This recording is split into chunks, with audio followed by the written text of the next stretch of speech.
Nick, why don't we begin today by talking about what the National Mexican-American Anti-Defamation Committee is. Exactly what does it do? Well, it's an organization primarily devoted to provide some kind of visibility in the media and in the communications area and education, specifically for Mexican Americans and generally for Spanish-speaking people who are, for the most part, in this country, rather invisible. What kind of activities have you been involved in? Primarily trying to provide, through press conferences, through public relations, information and education, some sort of in-depth look at the positive qualities and the positive characterizations which are available to the media, if only it were to look for that. The emphasis, as we see it, has been on the negative.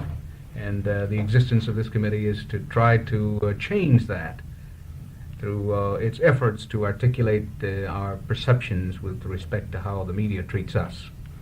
Well, I know you've been involved in a number of efforts with regard to certain commercials that have been on the media, and in the papers, the Longines Watch commercial and also the long series of Frito commercials, but you seem to have had very limited success, and perhaps we could go into what you tried to do and what the response of these advertisers and of the people who broadcast and publish these things has been. Elgin was the offender. I believe you're referring to Elgin. We apologize to Longines.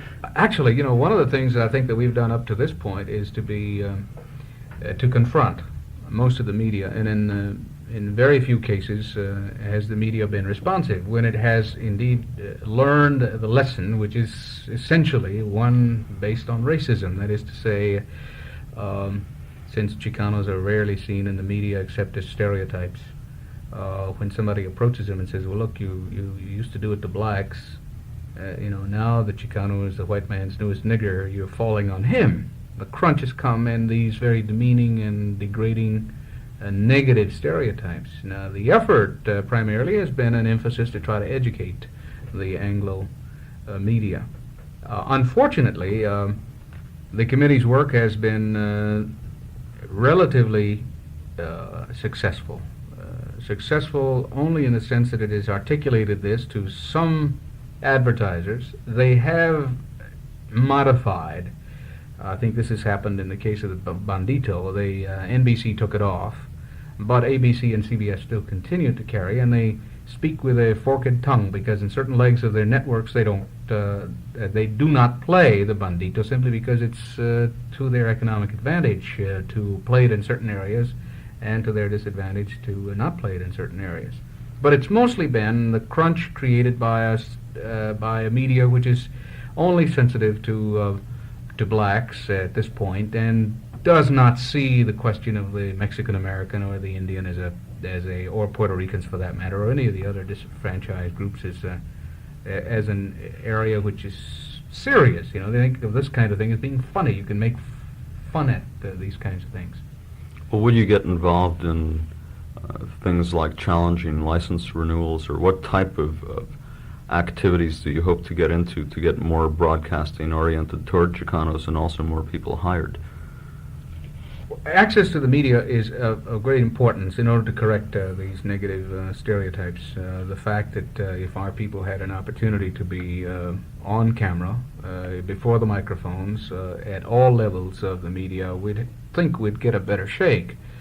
The question of the challenging of licenses is something that we're very definitely going to be involved in. However, that takes a great deal of money, and I might add that the money generally has come from foundations that have been relatively sensitive to our community.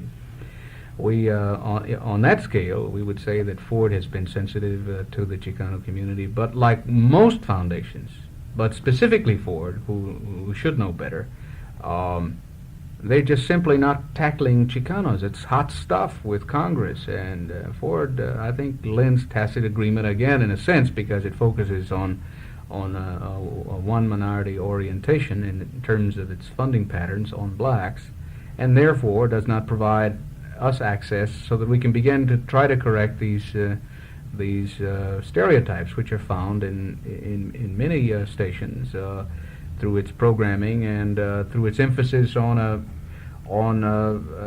quote only appealing to Anglo English-speaking Americans, and the challenging of licenses will be something that we'll be focusing in the next year, particularly in California and Texas and Illinois and several of those areas.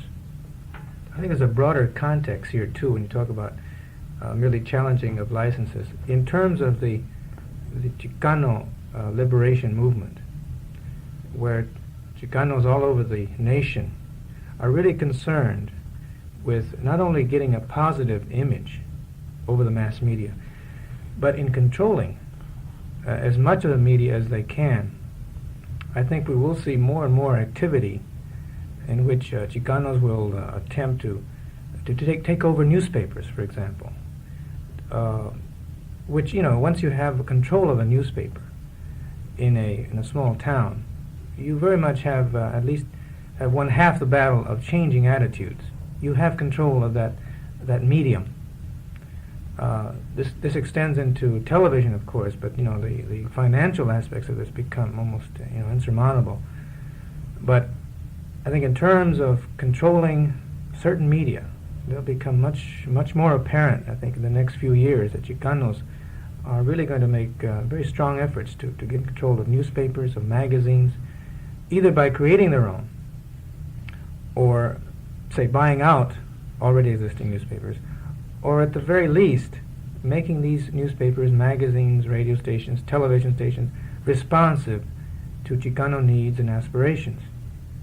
Let me add something to that, Armando. I think that perhaps our audiences may or may not know that the majority of stations are white Anglo-owned.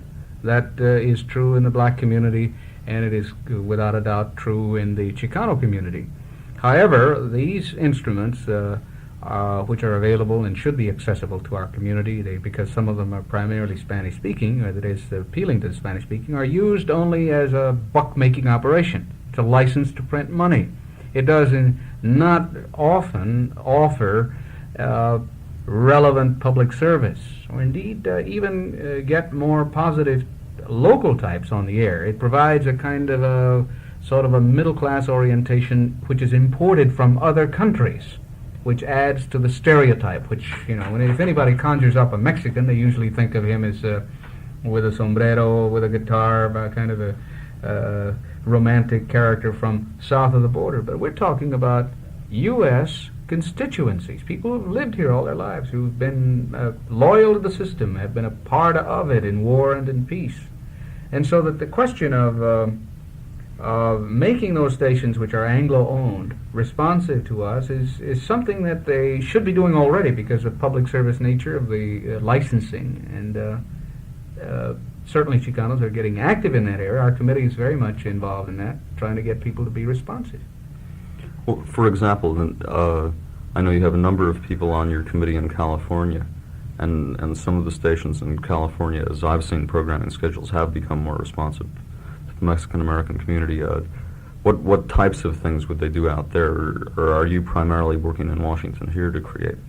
Well, our orientation is obviously Washington-centered and primarily Eastern-oriented, because we think this is where the movers and shakers of public opinion purvey their materials to the media. It's important, for example, that people here in the East recognize that the world is not just a black and white situation, particularly when it comes to racism and the question of thoroughly involving every constituent part of an American community. This has dogged our footsteps, that is to say, the Eastern emphasis, not recognizing that there are other ethnic groups who face the same problems as blacks and as poor people. So that, as I said, our orientation is in the East because we believe this is where the center of public opinion happens to be located as far as this country is concerned.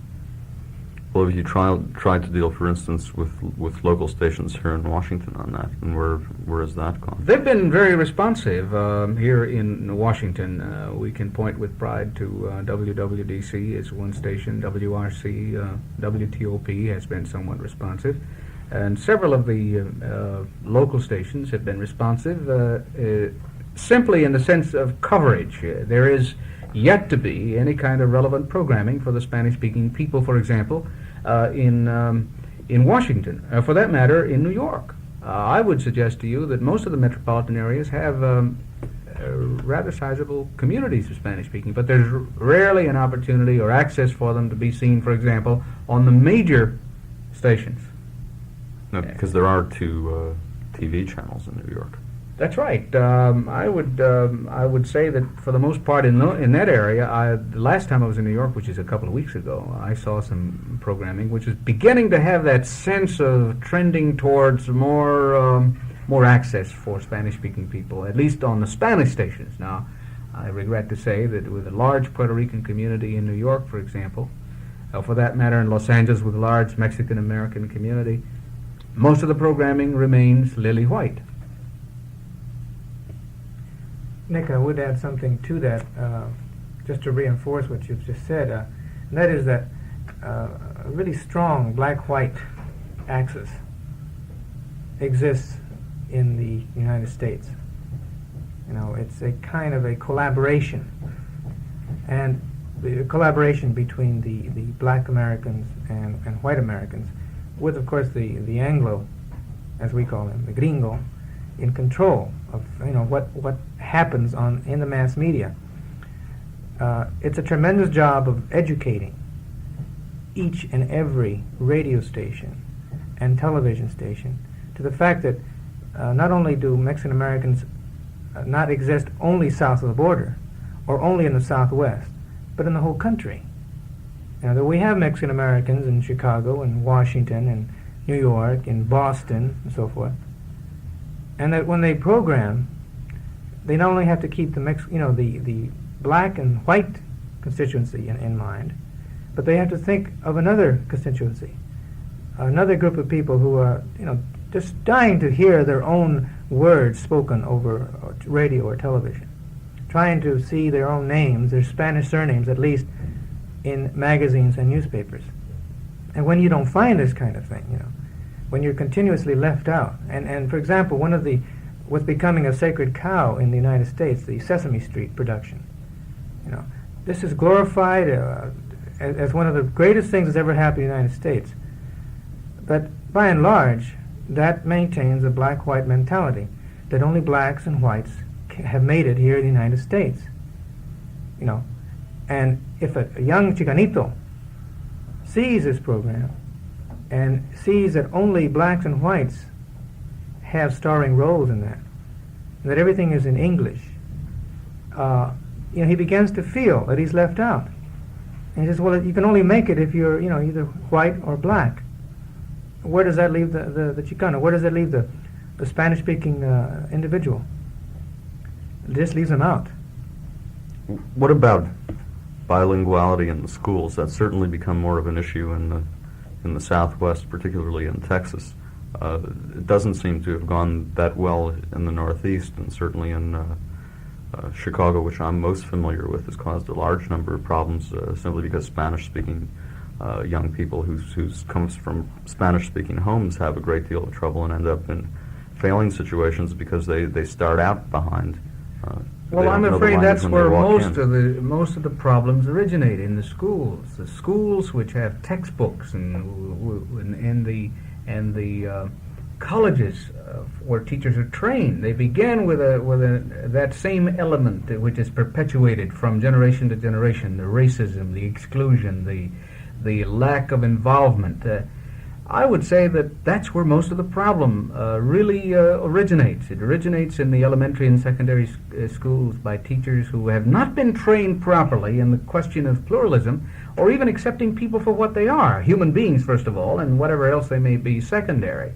The emphasis has been on a kind of a insipid, colorless, joyless kind of experience, which children should experience in terms of knowing who lives in this country, the land of the free and the home of the brave, and all that kind of lip service, which, again, neglects minorities, neglects blacks, neglects Chicanos and Indians and Puerto Ricanos and other people who have a thoroughly valid kind of orientation that they come from. I think It's an unnatural act to try to get people to reject what they are and mold them into a kind of a straight society, instead of giving them expression as, or allowing them to express themselves as a human beings, citizens of a little planet that just tomorrow may not even be here. What about tomorrow? Where do we go? What's going to happen? What kinds of programs can you foresee that might change things?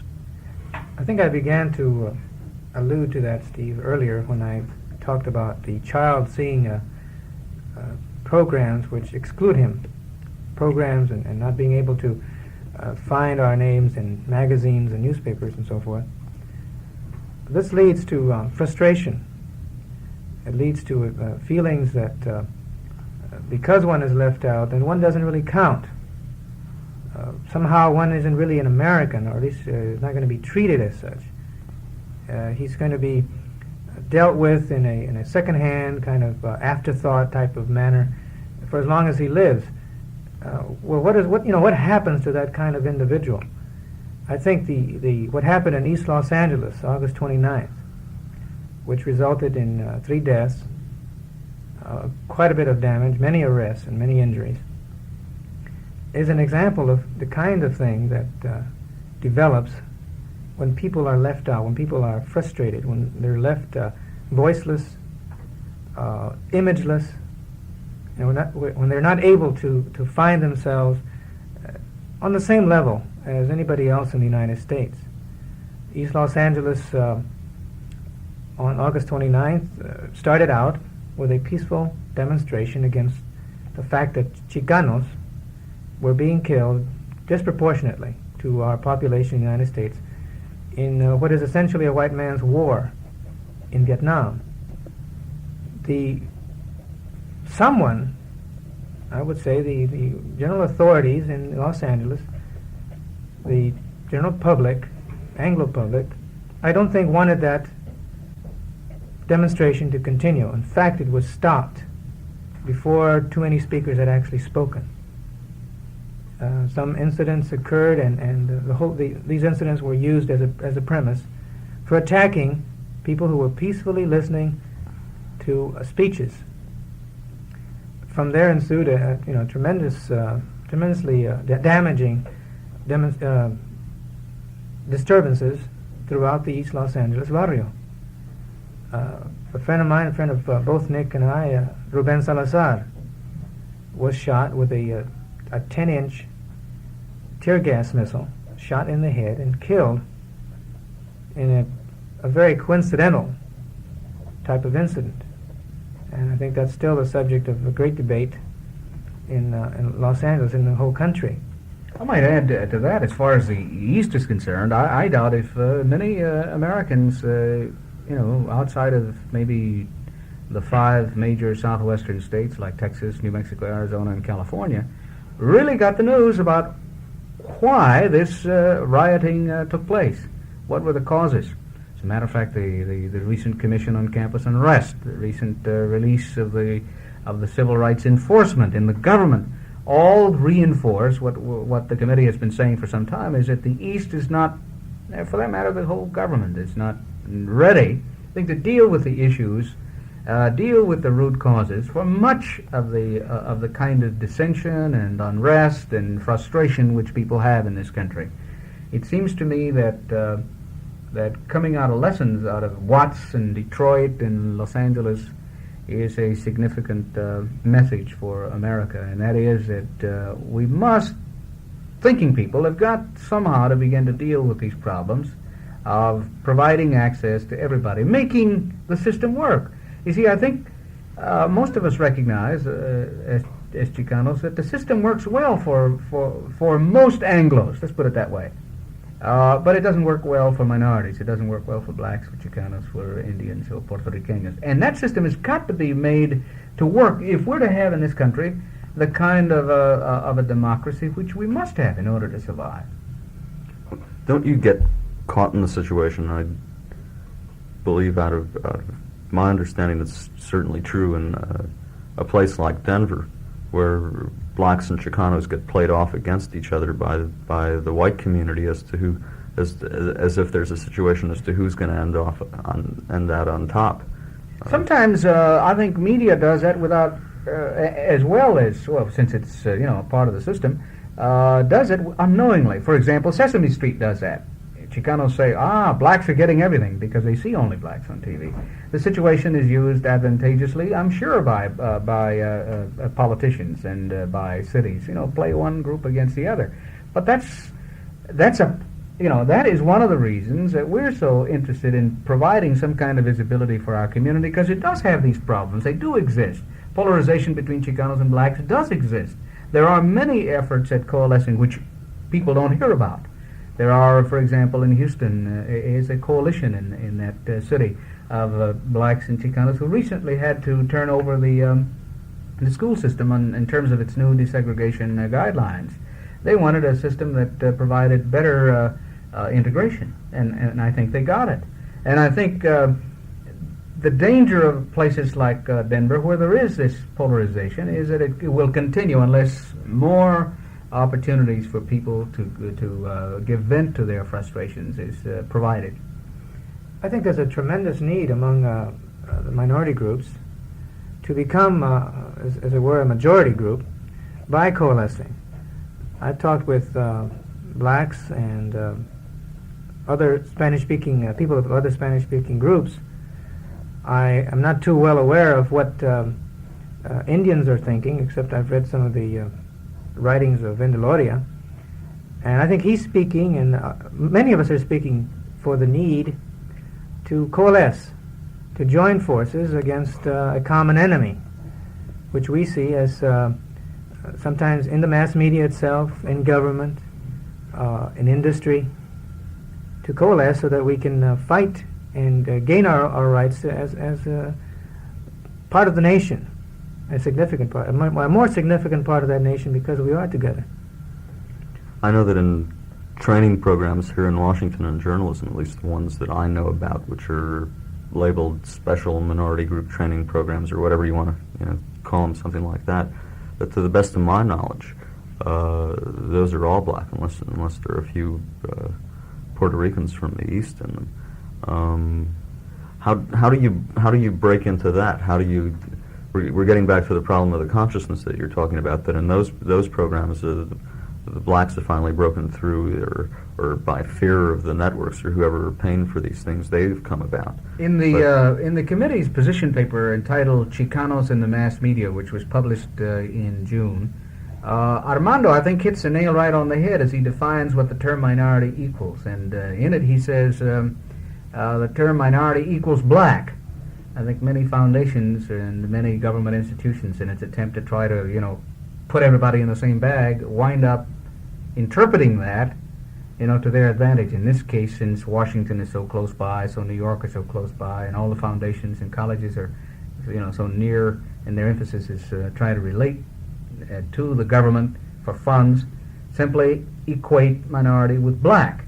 It's difficult to try to, like a salmon, swim up that dam and get into this kind of thing. It's very difficult. Sometimes you confront institutions with, okay, if you're going to emphasize your minority recruitment, then you ought to mean minority and include everybody, that Chicanos and Indians and Puerto Ricanos and blacks, not just blacks.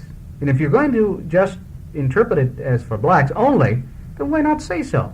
I think it diffuses the focus in terms of blacks, and certainly excludes Chicanos or Puerto Ricanos or Indians. That's an aspect of, I guess, what McLuhan was talking about, that the medium is the message. We read about minority programs, so everybody believes that minorities are being helped, even though that isn't really what is actually happening. There must be some way that Chicanos in particular are going to find to overcome that. It's very nice for us sitting here to speak about coalitions and so forth and so on. But I think one of the phrases that you often hear nowadays is that Chicanos among themselves have to get themselves together, have to find their identity, have to develop their own programs. If there are recruitment programs for training and so forth, we're going to conduct them, we're going to control them, we're going to put them on. Coalition on certain issues, I think, will come. coalition as a getting together a large group of people, many minorities, the have-nots and the will-nots together. I think it's quite a bit down the road, but I think it is something that we have to aim for. Are we talking, or are you talking about, in this city we have a Spanish-speaking population of about 50,000, I believe. Is what you're looking for the situation where the local VHF television stations, major broadcasters, because there are several Spanish language programs on television here on one of the UHF channels. But are you looking for eventually Spanish language time on these broadcasters, or where would you like to go, say, in a city like this, where you've got a Spanish-speaking minority which is small in relationship to the total, but still significant? Well, it is true that those are possibilities, that where Spanish-speaking people could get access to the media. However, there is a very important problem here that needs to be articulated. And that is to say, for example, here in Washington, the local educational channel finds it very difficult to program to Spanish-speaking people. I think they've recently got a radio station that may program to Spanish-speaking people. I don't know. But when they program in a highly pigeonhole kinds of programs. That is to say, simply, here's something for them, and let them get their audiences, and that's it. But the rest of the programming is geared to, again, the black and white mentality, rather than the whole thing as a part of the constituency of this community. I would feel that one of the major problems, which I think these stations have to deal with, is who is their constituency? Whom are they programming for? I doubt if they made any significant surveys to determine what makes a good program operation. They've not looked at that in depth. I think they should. Now, obviously, it takes time to, and you're not going to find the answers overnight. You may even be criticized for doing something that's relevant, and it may or may not pay off. That's another element of it, the economic part of it. I think, for the most part, the programming that's on most of the stations, particularly in the East, is, again, black and white oriented, or mostly white oriented, and little, if any, light can be seen at the end of the tunnel to that question. I think Chicanos or Spanish-speaking people have got to be more aggressive and have got to get themselves together and press for their representation in the media. I might say to that in terms of Washington here, the barrio in Washington is so new and growing that were the mass media here to react and respond to the needs of this community, I think it could offset many problems that might be created later on, because of our lack of response today. I think this holds true, through all the barrios in the United States. I think what we've got to deal with ultimately is the educational methods that media can utilize for making aware the Anglo community, the English-speaking community. I think it needs to know, it needs to find out that here are very relevant, positive human beings existing in your community that you ought to know about, that you ought to really be getting together with in order to solve some of the problems that confront us all. Education and poverty and better transportation systems, pollution, and you can go on and on. Thank you very much. My guests have been Armando Rendon and Domingo Nick Reyes of the National Mexican-American Anti-Defamation Committee. This is Steve Buchester. This has been Confrontation Washington. We'll be back again in 2 weeks.